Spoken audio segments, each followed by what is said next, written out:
여행인문학자 신양란의 아는 만큼 보이는 색다른 지식여행. 저는 오늘 여러분들과 함께 바티칸 시국에 있는 시스티나 예배당을 살펴볼까 합니다. 바티칸 시국을 여행하는 여행자들은 대개 바티칸 박물관 입구 쪽으로 들어가서 바티칸 박물관을 다 보고요. 그 다음에 마지막 코스로 시스티나 예배당을 봅니다. 그리고 이제 밖으로 나오면은 성 베드로 대성당으로 이어지죠. 그러다 보니까 시스티나 예배당이 바티칸 박물관에 속한 부속 건물이라고 생각할 수가 있는데 그렇지는 않습니다. 시스티나 예배당은 이름에서 알다시피 알 수 있다시피 예배를 드리기 위한 건물로 지어졌고요. 지금은 사실은 예배 드리는 공간이라기보다는 교황을 선출하는 비밀 회의, 즉 콘클라베가 열리는 장소로 더 유명합니다. 근데 그 시스티나 예배당은 내부 사진 촬영을 굉장히 엄격하게 금합니다. 그래서 지금 여러분들께 보여드리는 사진들은 제가 찍은 거는 아니고요. 사진 공유 사이트인 위키피디아에서 가져왔다는 것을 미리 말씀드립니다. 왼쪽에 보이는 사진은 시스티나 예배당 안으로 들어갔을 때 처음에 보이는 장면입니다. 맞은편에 미켈란젤로의 최후의 심판이 보입니다. 그리고 오른쪽에 보이는 사진은 아마도 시스티나 예배당 측에서 찍은 공식적인 사진일 겁니다. 사람들이 출입이 통제된 때 찍어서 좀 내부를 보기가 좀 알아보기가 쉽습니다. 최후의 심판은요, 잘 알려져 있다시피 미켈란젤로가 그린 프레스코 벽화입니다. 이 작품은 그림의 상단부와 하단부가 좀 달라요. 상단부는 천상세계, 그러니까 최후의 심판이 있는 날 천국으로 보내진 영혼들이 머무는 곳입니다. 오늘 설명할 그 기독교의 성인들은 이 상단부에 속하는 인물들입니다. 그리고 하단부는 이제 구원을 받을 사람들도 있고 지옥으로 떨어질 사람들도 있는데 구원을 받을 사람들은 그림 왼쪽, 보는 입장에서 왼쪽에 표현되었습니다. 천국으로 끌어올려지는 모습을 볼 수 있고요. 지옥으로 갈 사람들, 지은 죄가 너무 무거워서 최후의 심판의 날 지옥으로 갈 사람들은 화면 오른쪽에 그려져 있습니다. 지옥으로 떨어지고 있는 모습을 보실 수 있을 겁니다. 자, 최후의 심판 속에 등장하는 기독교의 성인들에 대해서 알아보려고 하는데 15분 이내에 다 설명하기가 어렵더라고요. 그래서 반씩 나누어서 예수를 기준으로 해서 볼 때 오른쪽에 있는 성인들에 대해서 1시간에 설명을 하고 반대쪽 왼쪽에 있는 성인들은 또 1시간에 따로 설명하도록 하겠습니다. 제일 중요한 인물은 예수죠. 최후의 심판을 주관하는 심판자고요. 그 다음에 그 옆에 있는 여인은 예수의 어머니인 마리아입니다. 최후의 심판이 있는 날 마리아가 하는 역할은요. 아들 예수에게 인류의 죄를 용서해달라고 청원하는 그런 역할을 한다고 합니다.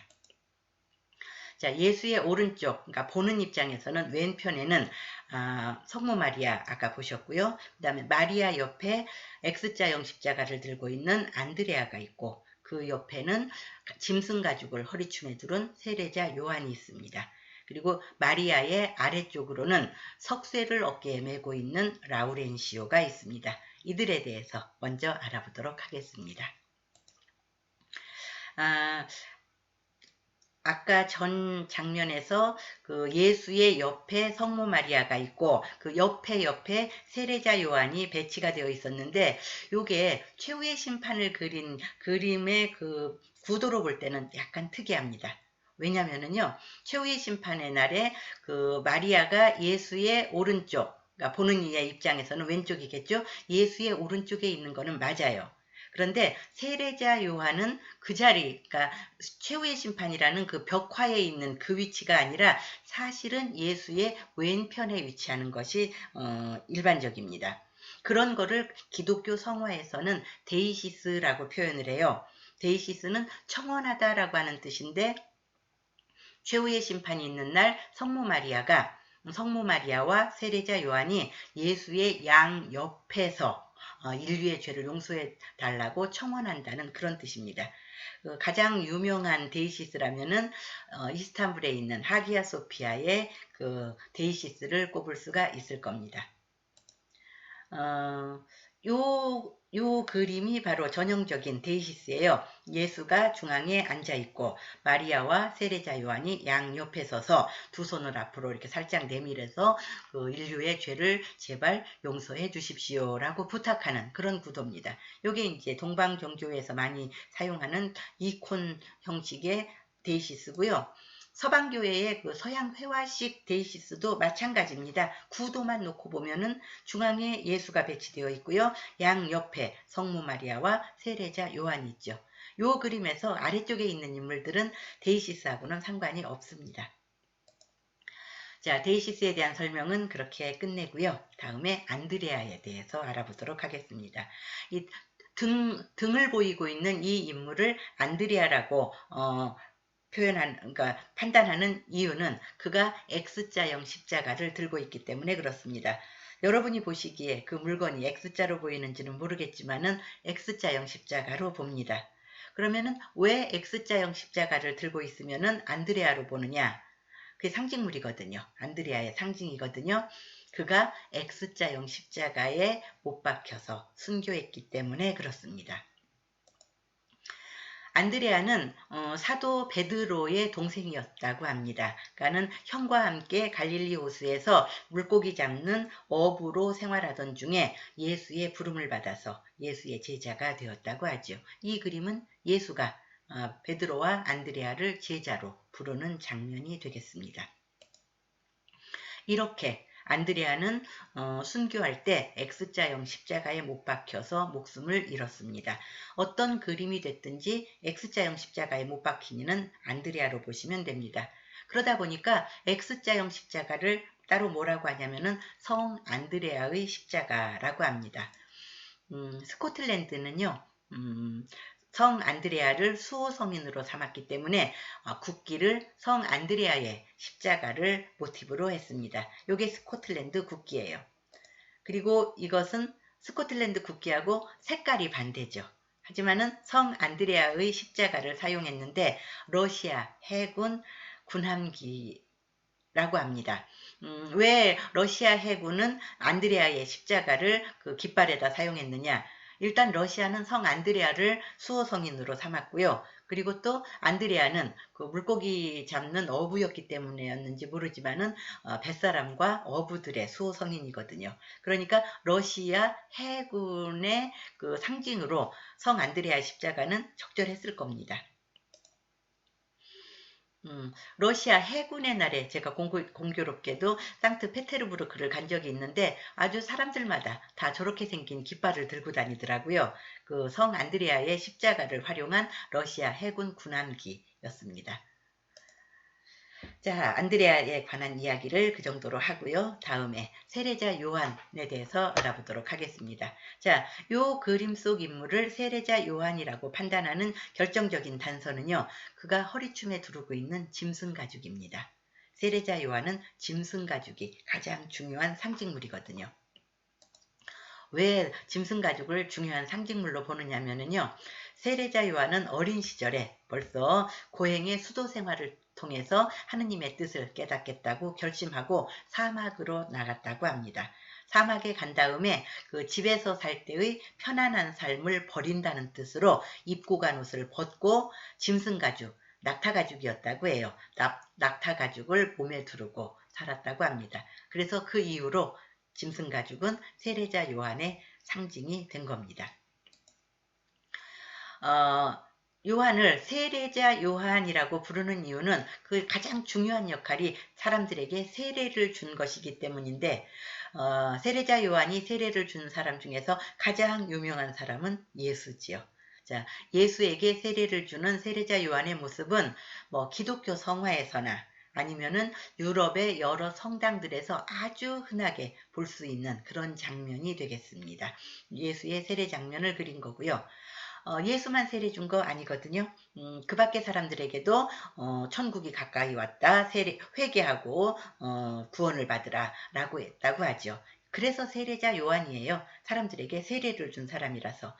세례자 요한은 사람들에게 세례를 주면서 회개하라고 외쳤고, 그 다음에 예수에게 세례를 주었고, 그리고 또 예수를 사람들에게 메시아라고 소개하는 역할도 했습니다. 이 그림 속에서 예수는 저 뒤쪽에서 다가오고 있는 사람이 예수예요. 파란색 옷 입은 사람 보이죠? 그리고 세례자 요한이 사람들을 향해서 외칩니다. 저분은 세상의 죄를 지고 가는 하느님의 어린 양이십니다. 라고 외칩니다. 이 그림 속에서도 저 속에 입은 누런색 천이 짐승 가죽이에요. 북실북실한 털 질감을 느낄 수가 있습니다. 세례자 요한의 상징물은요, 일단은 짐승 가죽이라고 했죠. 그 짐승 가죽 말고도 십자가가 상징물인데 그 십자가는 그냥 십자가이기만 하기도 하고 어떤 경우는 저 어린 양을 보라 라는 글이 새겨진 리본이 묶여 있기도 해요. 리본이 있든지 없든지 그 십자가를 든 인물은 세례자 요한으로 봅니다. 지팡이 같이 생긴 그 가느다란 십자가를 보시면 돼요. 그리고 어린 양을 보라라고 말을 해서 그런지 몰라도 어린 양이 상징물로 쓰이는데 뭐 이 모든 것이 한꺼번에 다 나타나는 경우도 있고 한두 가지만 나타나는 경우도 있습니다. 자, 그 다음에 마리아의 아래쪽에 그 라우렌시오라고 하는 인물이 있는데요. 그 석쇠를 메고 있습니다. 사다리 아니에요. 석쇠입니다. 석쇠는 고기 굽고 생선 구울 때 쓰는 게 석쇠 아닌가요? 근데 라우렌시오는 왜 그런 석쇠를 메고 있을까요? 석쇠에 의해서 목숨을 잃었기 때문에 그렇습니다. 생선 굽듯이 성 라우렌시오를 구워서 죽였던 겁니다. 너무 끔찍하지요. 그래서 성 라우렌시오는 석쇠 옆에 서 있는 모습으로 표현되기도 하고 아니면은 아직 불을 지피지는 않았지만 불이 활활 타오르지는 않고 있지만 석쇠 위에 올라가 있는 형태로 표현되기도 하고 아니면은 이제 요게 이제 순교 순간입니다. 석쇠 위에 성 라우렌시오를 묶어놓고 그 밑에서 장작불을 갖다가 활활 태웁니다. 어떻게 됐겠습니까? 목숨을 잃었겠죠. 그래서 성 라우렌시오, 뭐 언어권에 따라서는 로렌스라고 하기도 하고요. 또 이탈리아 같은 곳에서는 로렌조라고 하기도 합니다. 그 성 라우렌시오는 그렇게 해서 순교를 했고 그런 까닭으로 석쇠가 그의 상징물이 된 것입니다. 미켈란젤로는 그래서 그 석쇠를 어깨에 메고 있는 형태로 성 라우렌시오를 표현한 겁니다. 제가 본 그 성 라우렌시오를 표현한 그림 중에서 가장 인상적인 것은요. 그 이탈리아의 라벤나라고 하는 도시가 있어요. 그 라벤나라고 하는 곳에 갈라 플라키디아 영묘라고 하는 곳이 있는데 정말 모자이크가 아름다운 곳입니다. 그 천장에 그 꽃 모양으로 새겨진 게 다 모자이크거든요. 모자이크가 굉장히 아름다운 공간인데 거기에 성 라우렌시오의 순교를 주제로 한 모자이크가 있더라고요. 그 흰색 옷을 입으니까 성 라우렌시오고요. 그리고 옆에 보시면은 그 빨갛게 불이 활활 타오르고 있고 그 위에 석쇠에 놓인 거 보이시죠? 여기에서는 이제 성 라우렌시오가 그 석쇠 위에서 불타고 있는 모습으로는 표현을 안 했지만은 하여간 성 라우렌시오의 순교 장면을 그린 모자이크 그림이다. 이렇게 보시면 되겠습니다. 자, 지금까지 그 미켈란젤로가 그린 최후의 심판 벽화 중에서 예수의 오른쪽, 우리가 보기에는 왼쪽에 그려진 인물들 중에서 자신을 상징하는 물건을 지니고 있어서 누군지 그 정체를 알 수 있는 기독교 성인들에 대해서 설명을 드렸습니다. 그 반대편에 있는 기독교 성인들에 대한 설명은 따로 하겠습니다. 여기까지 하고 마치도록 하겠습니다. 감사합니다.